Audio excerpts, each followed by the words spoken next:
que si uno se compromete a trabajar en pro de los derechos humanos, no es por encimita, eso toca meterse con toda. Esto son palabras mayores.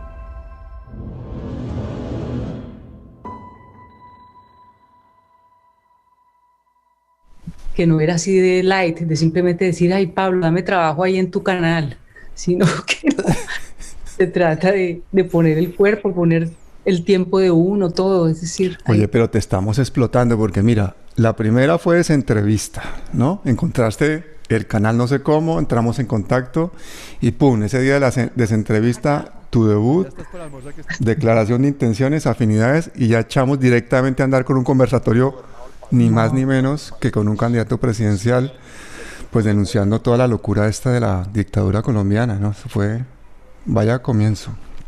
sí, eso fue una echada al agua muy, muy verdad para mí. Sí, porque es que no conozco el lenguaje, como te decía hace poco en el chat nuestro aquí off the record. eh, yo no soy periodista, entonces no manejo los tiempos de los periodistas, ¿no?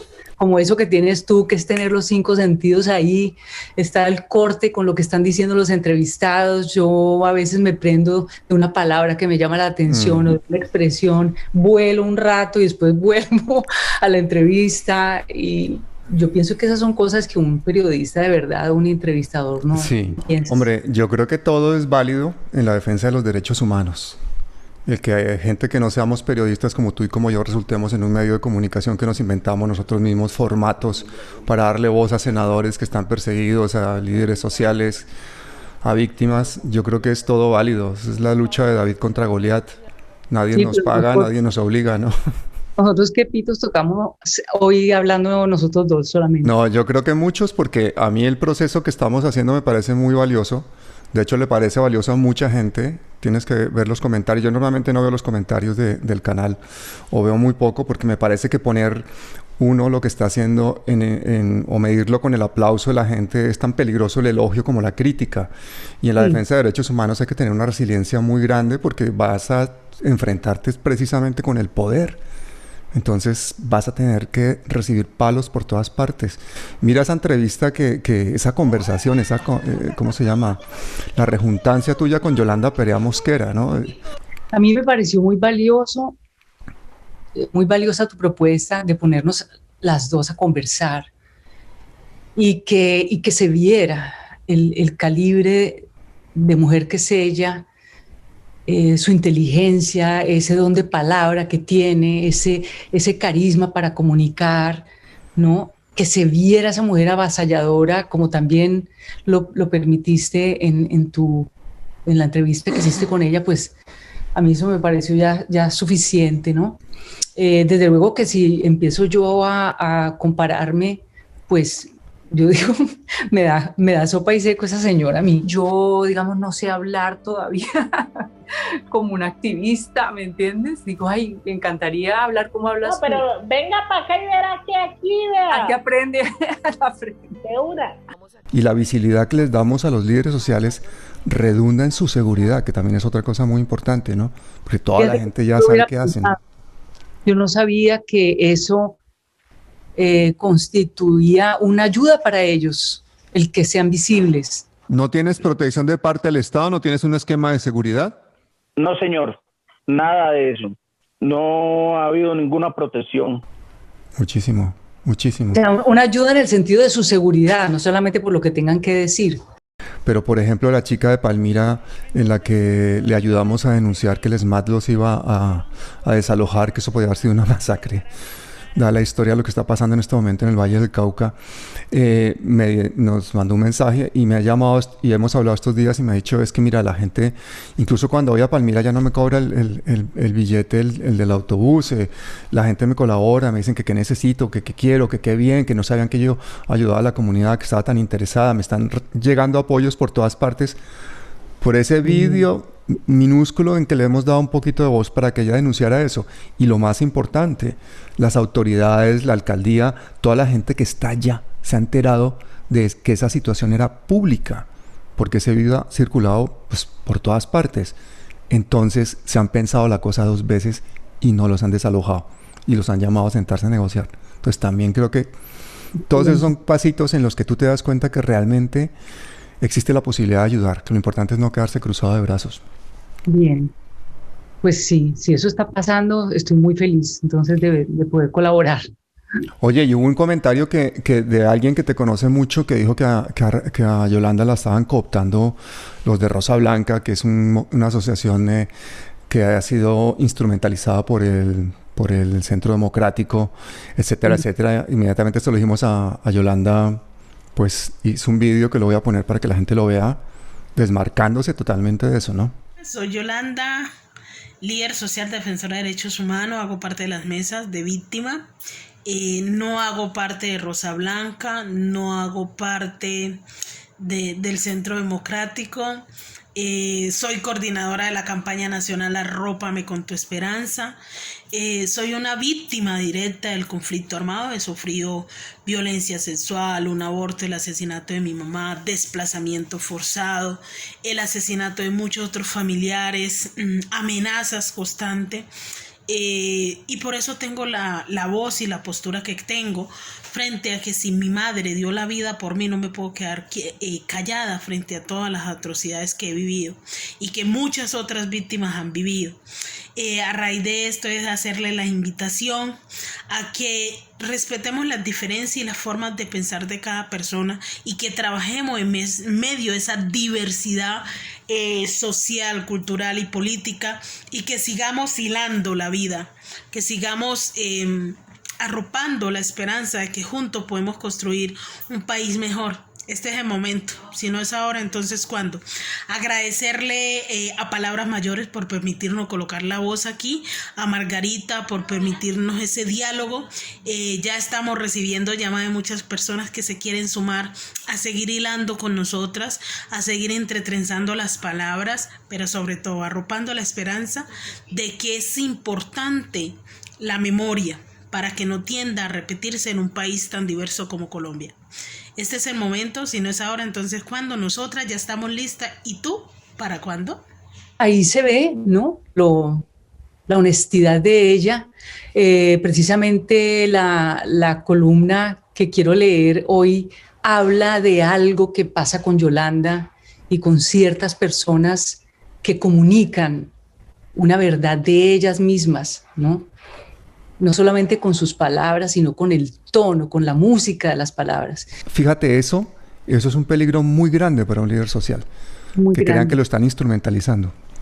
Sí, no, y de todas maneras, pues me parece un poco insultar la inteligencia de Yolanda, que se ve que es una mujer autónoma, que no necesita que la usen, y yo creo que ella es la primera que no se va a dejar usar por nadie, como también lo dijo ahí en el video. Oye, ¿por qué no lo lees tu columna, que estoy muy curioso? Bueno, yo la voy a leer Espérate que la tengo acá lista. Esto me lo inspiró algo que dijo Ingrid Betancourt cuando se dirigió a sus secuestradores. Ella les pedía una emoción, ella les pedía lágrimas, ¿no? Porque ya ellos habían expresado con unas palabras su perdón, pero parece que para ella no fue suficiente, y de pronto vamos a ver si en esto que escribí puede haber alguna clave para explicar qué es lo que ella pedía. Dice que yo crea que las verdades absolutas no existen, no quiere decir que no trate de buscar alguna certeza sobre algo. Y si ese intento es noble, como el héroe que sigue luchando aunque sepa que su causa está perdida, es posible que en él, en ese intento, habite una suerte de verdad modesta que no pretende imponerse sobre otras, una verdad íntima y secreta, inocente, una verdad que se parece más a una emoción o a un sentimiento privado. La verdad de los conceptos es pretenciosa, teórica, académica, científica, elaborada, complicada. La verdad de la emoción es simple, primaria, desnuda, animal. Es así, incuestionable, inevitable. La verdad de la emoción es imprudente, como un niño. Se le escapa traviesamente a la razón y a la voluntad. Es fugitiva, cambiante y movediza. La verdad de los conceptos es solemne, fija. Es una verdad como una columna fría, rígida y sólida. Es una verdad de mármol, inamovible, quieta. La verdad de la emoción es de agua, de lágrimas, de música, de carcajada, de grito. Es posible detectar la mentira solo escuchando la música de las palabras de un discurso hablado. Las palabras más inteligentes y bellas, sin una emoción que las sustente, no consiguen significar. Para mí, el sentido de la parresía, del hablar franco, está determinado por la armonía entre la emoción y el decir. En ese tono está el compromiso con lo que se dice. La música de la emoción es irrefutable, evidente, clara y distinta, como la más cierta certeza cartesiana, mientras que la verdad del concepto, sorda y seca, hay que buscarla en los entresijos del entendimiento, que por defecto no alcanza a abarcarla como una totalidad. Para acceder a la verdad de la emoción no se necesita saber nada. Para alcanzar la verdad del concepto es preciso un esfuerzo intelectual extra. Estudiar, leer, memorizar, comprender. Sin embargo, confieso, adoro perderme en los bosques filosóficos de los conceptos y observarlos como quien va a un museo y admira las piezas maestras del arte de pensar.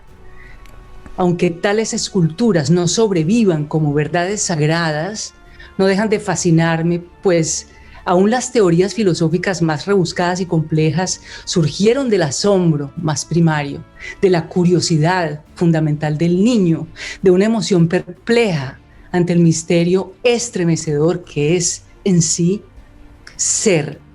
Es probable que este mundo, para ser vivible, no requiera de verdades sagradas, sino del sencillo reconocimiento de la profana emoción que se oculta tras ellas.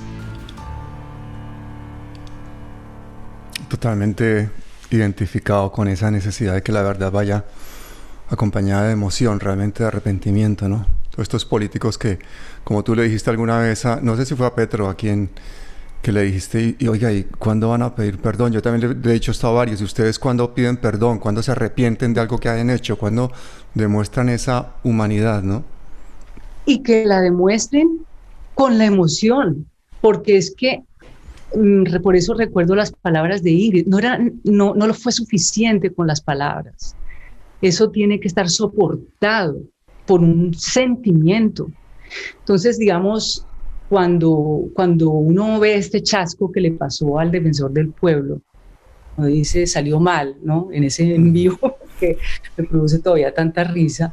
La Defensoría estuvo ahí impulsando en compañía la campaña. No, salió mal. Salió mal. Está bueno. No, pero ¿cómo es? Defensor, estamos en vivo y en directo. Por favor, si podemos continuar con la revisión. No. Como el señor no está conectado con lo que está diciendo, se le olvida su discurso, se lo tiene que aprender. Entonces, por eso dice él, sale mal. Siempre va a salir mal un discurso si eso no se conecta con lo que la persona está sintiendo. A ese señor no le importa a esta gente. A ese señor no le importaba nada de lo que estaba diciendo. Por eso se perdió y por eso no fue capaz de comunicarlo. Y salió lo que salió, que fue pues un ridículo grandísimo. Y también me pasa con Duque. Duque quiere, por ejemplo, demostrar mucha autoridad cuando habla muy fuerte y entonces trata como de, él debe pensar que hablar fuerte y que hablar duro es de alguna manera decirle a la gente yo tengo autoridad. Pero él no se cree ese cuento.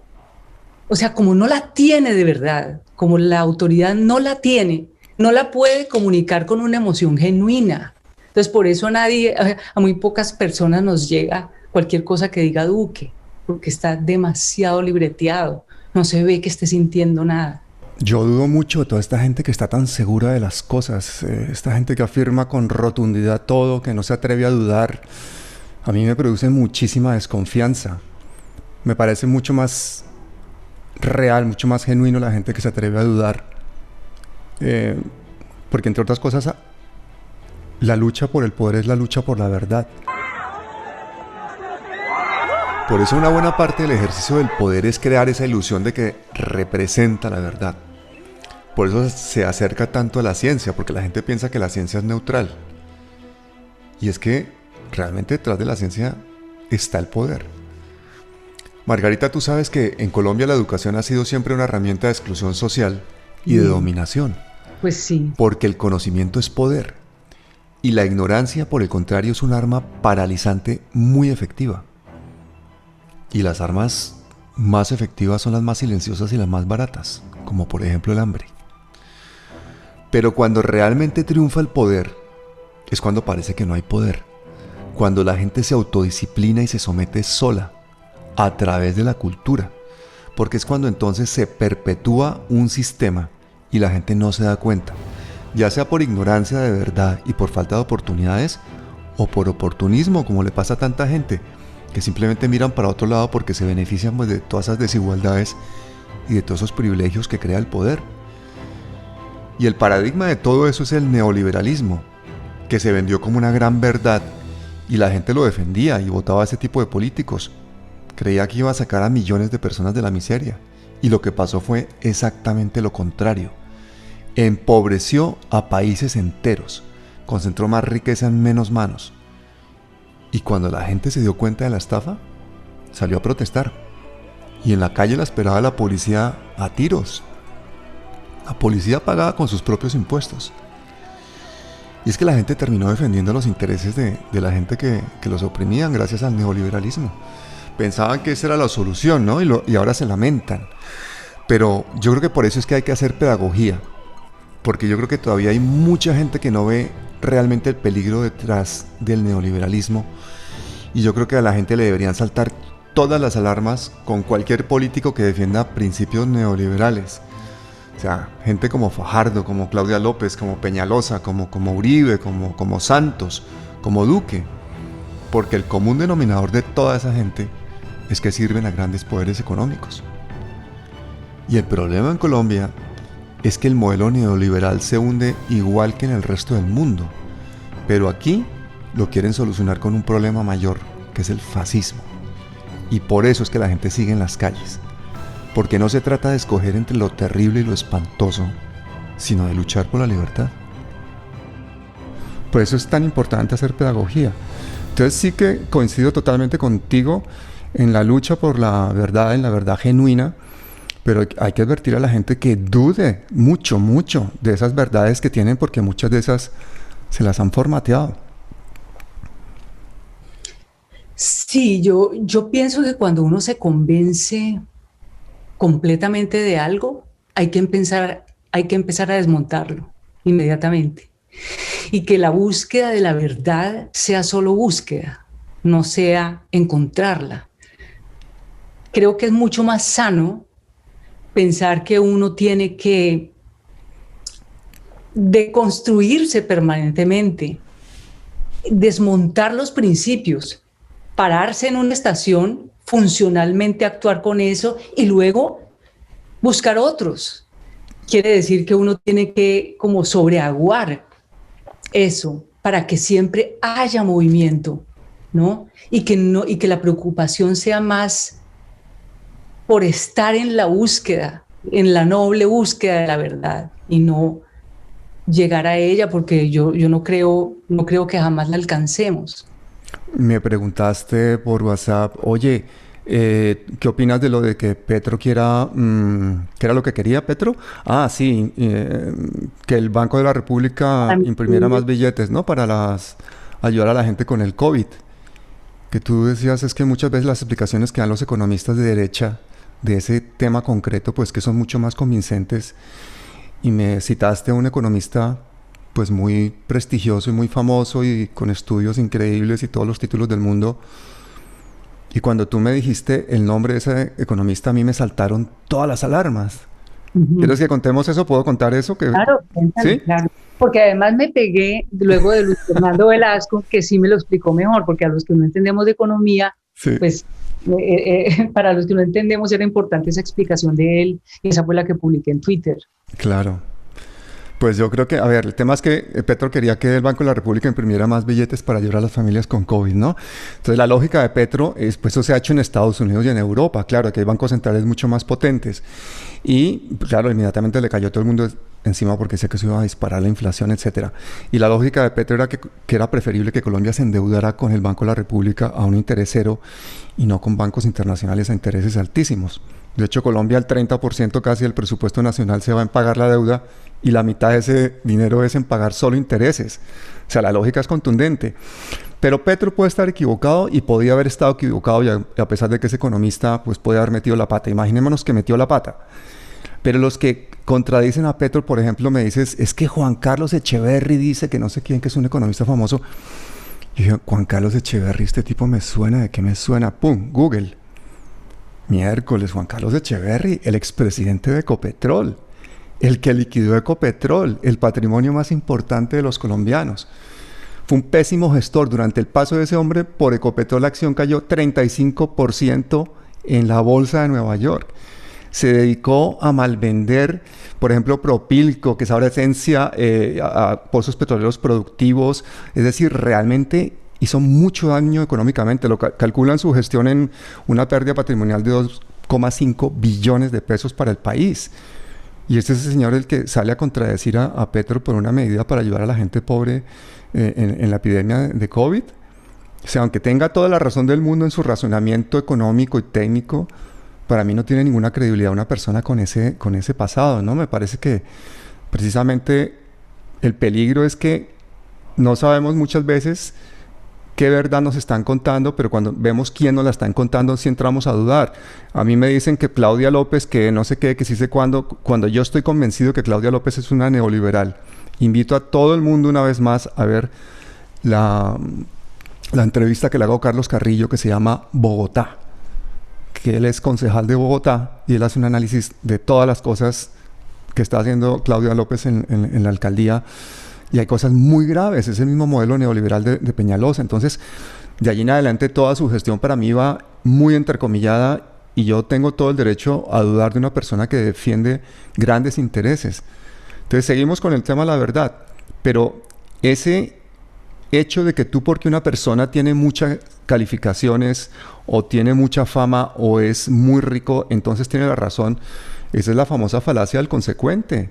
Y eso es lo que hace tener una combinación, un pensamiento binario a la gente. Entonces te dicen, bueno, la gente que piensa, no, si este llegó a ministro, se debe saber un montón de eso debe ser así. Y ahí tenemos a Carrasquilla, o este mismo tipo que acabamos de nombrar, ¿no?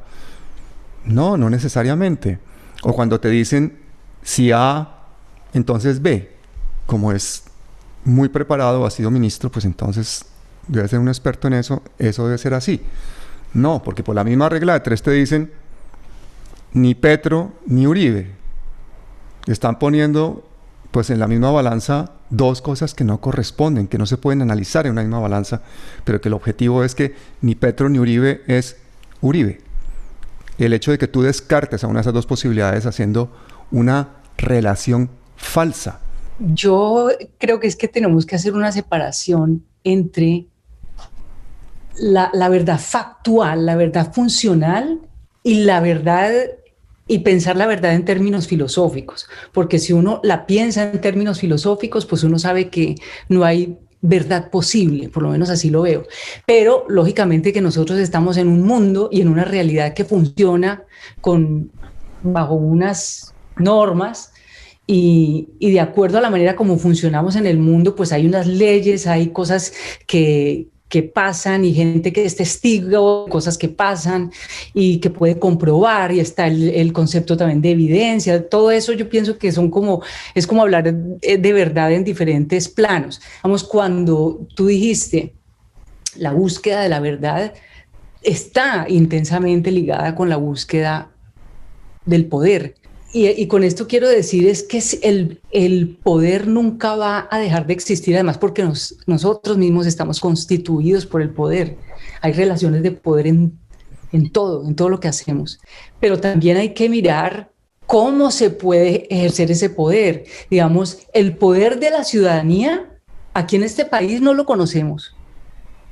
Nosotros vemos que el poder está como organizado de manera vertical. Nosotros no sabemos como ciudadanía lo que es ejercer nuestro poder. Ahora sí siento que hay clima para eso. Y tú has dado una clave que a mí me parece importantísima, y es que toda interacción social es política. Porque toda interacción social es una relación de poder, ¿no? Incluso las personales. Esa es la base de tantas cosas, el feminismo mismo, por ejemplo. Pero entonces recordemos qué es el relativismo y cuál es el peligro del relativismo.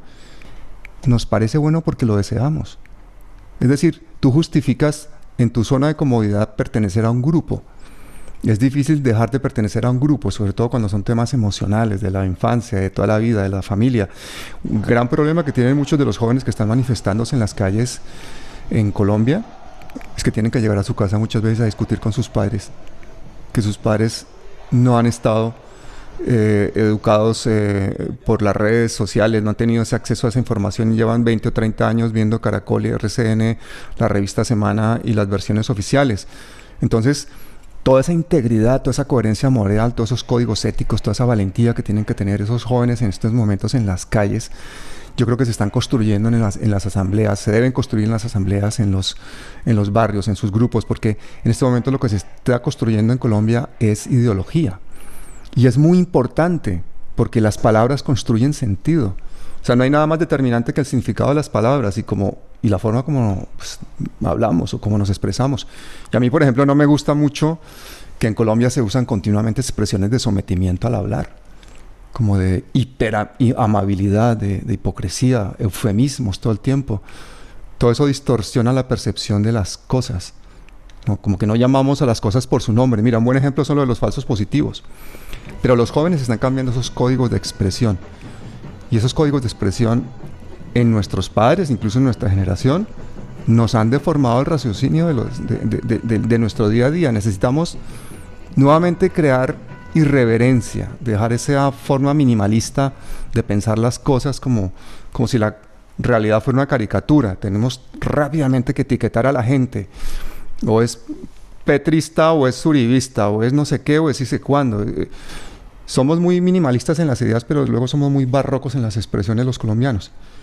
Y luego, al momento de someternos, pues nos sometemos de una forma muy infantil. Nos hace falta muchísima filosofía, y la filosofía no es la búsqueda de la verdad. Es cuestionarse todas esas verdades, todas esas certezas. Es de construir. Esa palabra de construir me parece importantísima. Mira, buen nombre para titular este tipo de charlas que tengamos así. Hay que deconstruir. Estamos convencidos de una cantidad de vainas que son ciertas y no son ciertas. Y también pasará cuando estos muchachos que están en las calles triunfen, porque yo creo que sí lo van a lograr, también sean autocríticos y aprendan a deconstruir lo que también se va fijando, porque todos los sistemas de poder tienden a eso, a fijar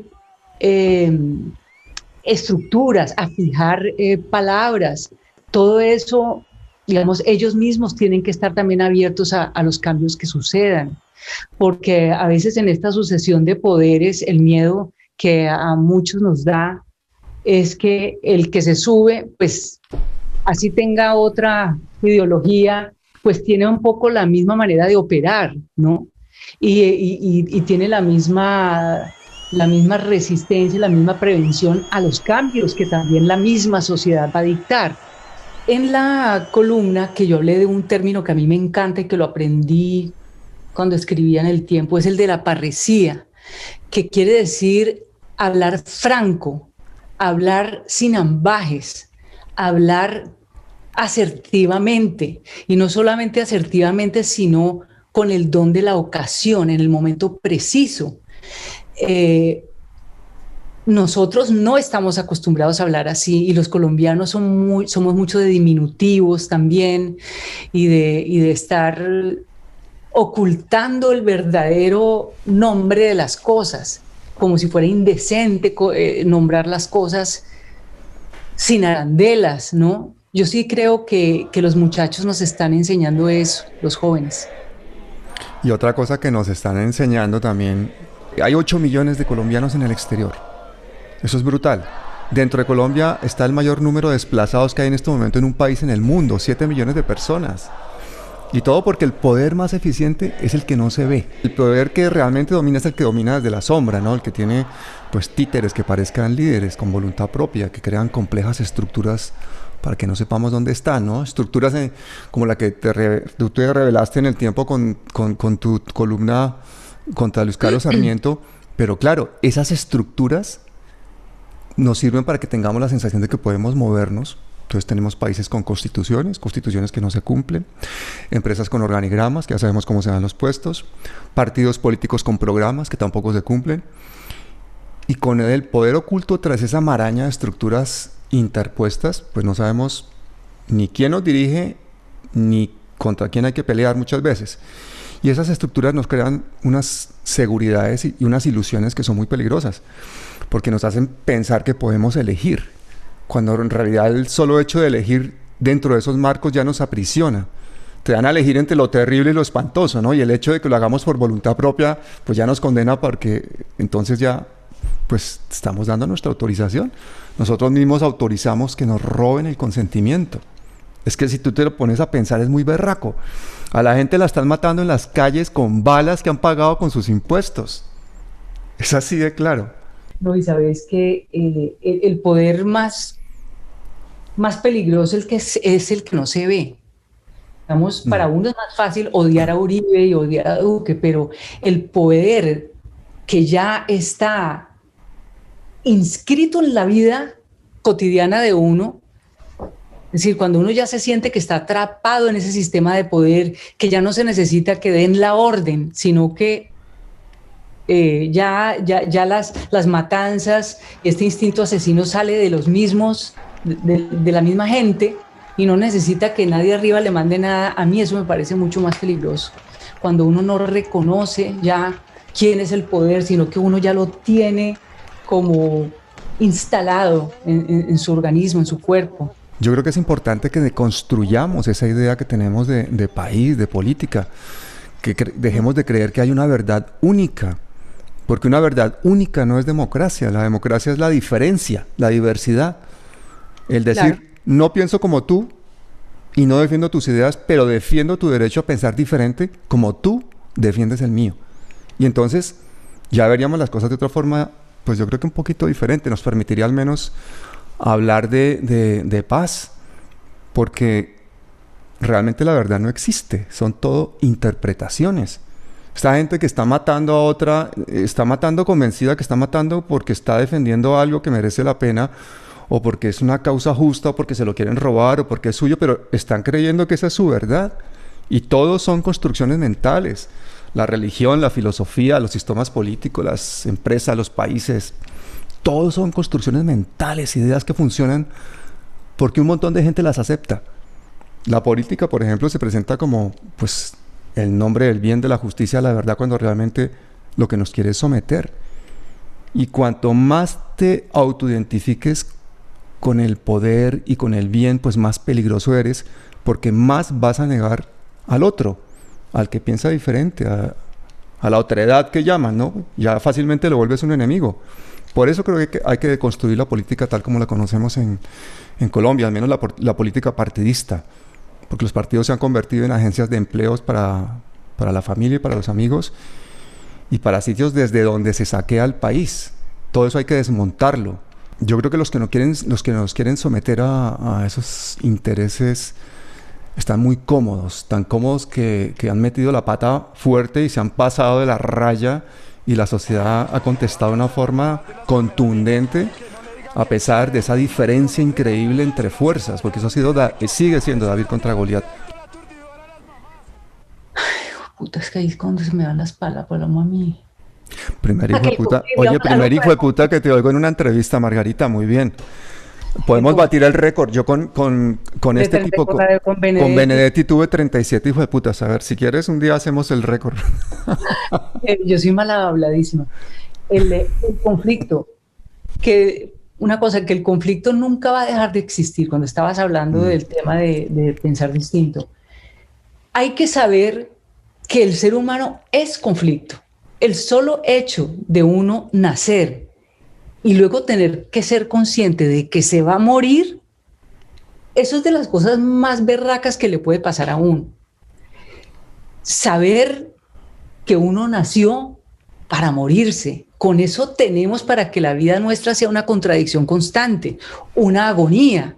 La vida del hombre es agónica, es una lucha, y entonces, claro, eso se va a proyectar en nuestra vida. Por eso tenemos a veces problemas con la gente con la que vivimos, y va a haber conflicto siempre. Entonces yo no creo que haya que huirle al conflicto y que paz signifique que todos nos entendamos bien. No, nos entendemos mal, claro que nos entendemos mal, pero que entenderse mal no tenga que tener una consecuencia fatal. Es decir, que más allá de una discusión no pase uno. Siempre habrá una manera de concertar, pero conflicto va a haber. Una vez que concertemos eso, se va a armar otro conflicto en otra cosa y por otros motivos. Entonces, si uno ya tiene asumido que vivir es un conflicto permanente, no tiene por qué obsesionarse con la paz como si la paz fuera el silencio del conflicto. Es el conflicto, pero en convivencia. Eso creo con respecto a lo de la... Claro, ¿no? Y una paz que sea de verdad, no un equilibrio de terrores a lo Uribe o una pax neoliberal como la de Santos. Pero yo creo que la clave también puede estar por el lado de que dentro de cada uno de nosotros hagamos un proceso interno que no es fácil, que es pensarnos el país desde la diversidad. Que eso de que no, tenemos que buscar las cosas comunes para que tengamos una Colombia unida. No. Yo creo que eso es un gravísimo error. Ese querer unificar a la gente. Lo que hay que ver es que desde la diversidad podemos construir y debemos construir eso. Porque cuando uno se siente poseedor de la verdad, entonces cuando tiene uno que plantear sus objetivos y quiere someter al otro, o lo convence, y si se trata de individuos sin escrúpulos, pues entonces lo manda a callar. ¿Tú qué piensas de cuando dicen que hay unos que están del lado correcto de la historia? Me daría miedo decir eso tanto y con tanta seguridad. Creerse uno con la verdad tiene ese peligro. Por eso en este canal no hablamos de nosotros mismos, dejamos hablar a otras personas y que expresen, y que son los que tienen que contar lo que está pasando en los territorios, porque son los que están viviendo a pie en cañón las cosas, ¿no? Y yo creo que respetar esa diversidad de todas esas personas es lo que nos hace humanos. No es que ni seamos blancos, ni negros, ni liberales, ni conservadores, ni hombres, ni mujeres, ni eruditos, ni analfabetas, sino que seamos diferentes y aún así podamos convivir. Por eso la paz solo es posible alcanzarla cuando pensamos desde la diferencia, no desde lo común. Cuando nos damos cuenta que lo común no es lo contrario a lo propio, sino como una continuidad que parte de la diversidad, de la tolerancia, de la suma y no de la resta.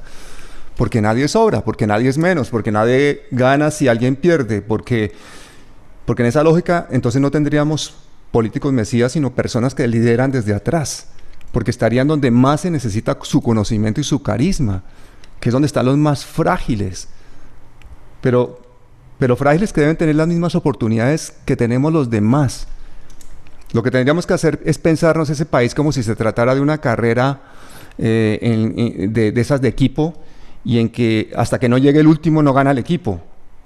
Pero no decir, bueno, vamos a llegar el primero y el segundo, los 2 mejores tiempos son los que llegan. Porque entonces ahí tienes a Luis Carlos Sarmiento Angulo y a Uribe.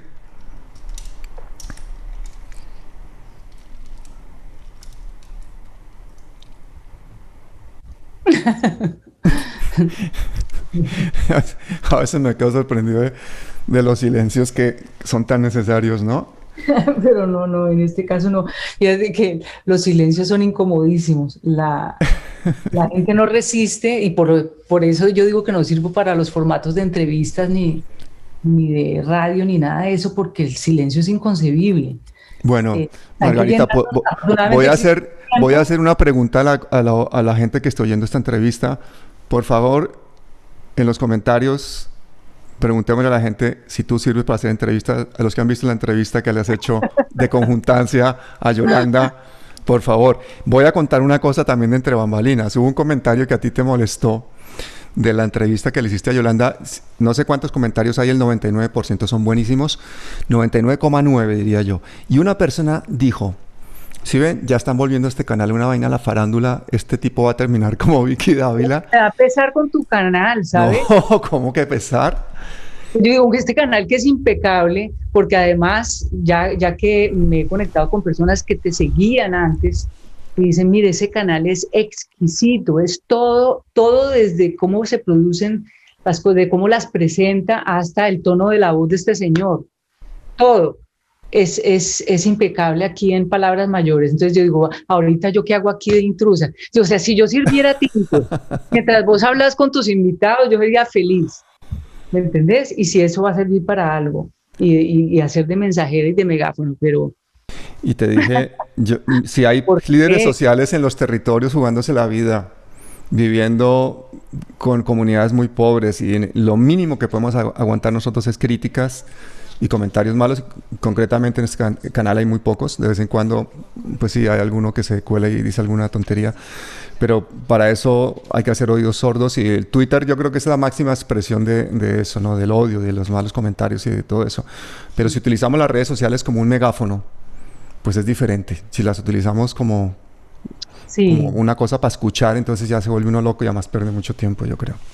Y bueno, la pregunta que les vas a hacer aquí a los que comenten sobre si yo puedo hacer entrevistas es porque, digamos, siento que no tengo la velocidad ni tengo como el ritmo que se debe tener para entrevistar, porque me quedo por ahí colgada pensando. No, pero ni que nos fueran a cortar la luz.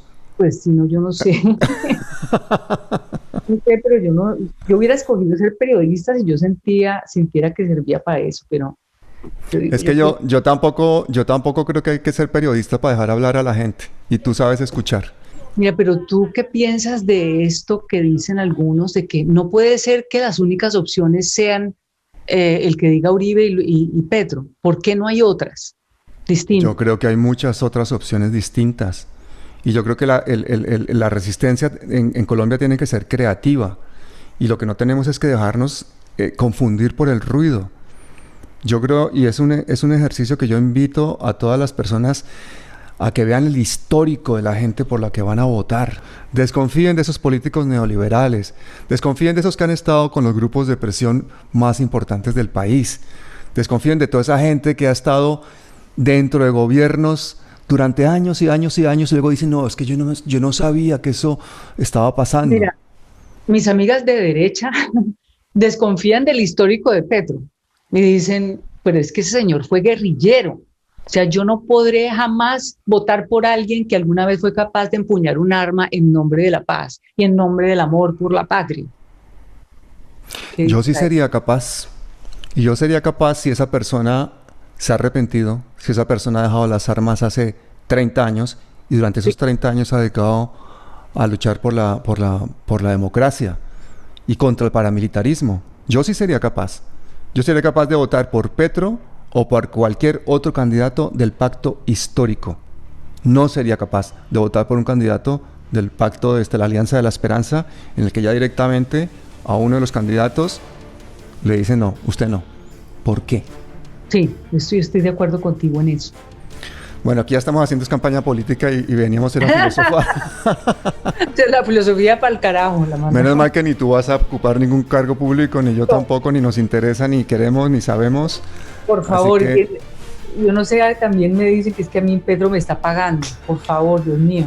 Pues que si no, me ven algún día pidiéndole puesto a Petro, por favor, claro, a ti te está pagando Petro, y es que Petro tiene la culpa de todo lo que pasa en Colombia. Yo lo dije hace unos días, es que Petro tiene la culpa de la conquista de la colonia, del neoliberalismo, de la desigualdad, tiene la culpa de la acumulación de capital de los grandes bancos, tiene la culpa del Fondo Monetario, tiene la culpa de todo. Por eso yo invito a Gustavo Petro, a palabras mayores, a que dé explicaciones por todas esas bajezas, porque no puede ser que nos haya llevado a este estado de pobreza, desigualdad y de crispación.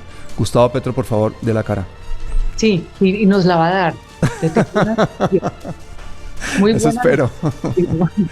Margarita, te voy a dejar que descanses. Gracias, me ha encantado hablar contigo como siempre. Gracias. Este fin de semana volvemos a la carga. Bueno. Voy a tratar de prepararme. Gracias. Bueno, gracias a vos.